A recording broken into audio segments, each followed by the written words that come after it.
Starting the shoot, my imagination spins with numerous stylistic makeup decisions based on my personal perception of female beauty, technical tricks, and the model's types. And never, I emphasize never, do names like Hollywood makeup, evening look, or the same nude ever come up. Believe me, having worked around the world for many years, I've never heard these terms, even in Hollywood, though maybe I was working on the wrong hill or in the wrong studios. The point is, these names have become so ingrained in our lives that practically no one tells me, Evgeny, make me beautiful, irresistibly radiant, or simply a breezy goddess of men's fantasies. So, following my own taste, I start beautiful maneuvers without any adjectives. But first, I moisturize the skin with an emulsion from EISENBERG and applied a primer from BELORDESIGN. Then, I evenly applied a BB cream from the same brand and highlighted the centers of the face with a concealer from NARS. Cream Sculptor.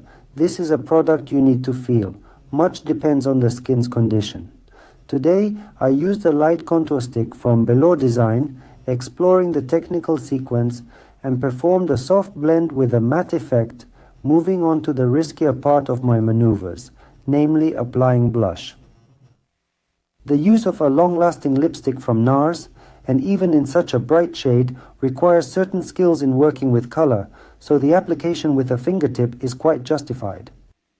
And of course, it's necessary to set all the skin preparation stages. The loose powder from GIVENCHY fits perfectly into my waltz of powders. The next step is moisturizing the lips with a balm from ESTEL. And at some point, I decide to take a rather risky step, a bright and saturated accent.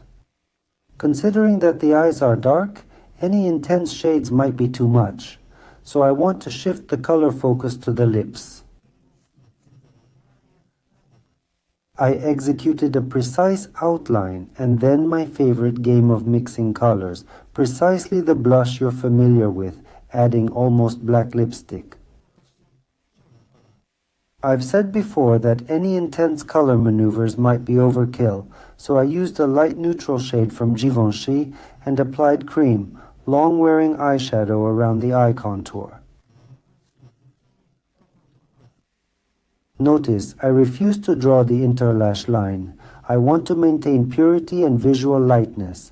Remember, the product is long-wearing, and blending time is quite limited, so I act quickly and with the familiar sculptor, perform a traditional smoky effect, mixing it with eyeshadows for a lasting effect.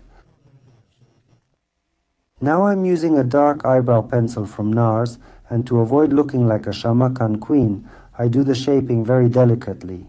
Here it's crucial to create, let's say, brows, without any intensity, so I drew with a pencil, set with gel, and then intensively brushed the lashes with mascara from Art Deco. Cooling down the eyes a bit, I think, will be quite good, especially since the bottomless shine from Jeffree Star creates the needed reflection, of course with a certain lightness of application, and at some point thought about gloss, but changed my mind. This is the case when elegance can visually slip away, which is not desirable. And then, the veil of light from Guerlain creates the necessary contrast under any circumstances, I would say a noble radiance that emphasizes the succinctness and purity of this makeup, something that surely some of you can replicate, naturally adapting the color palette to your own preference.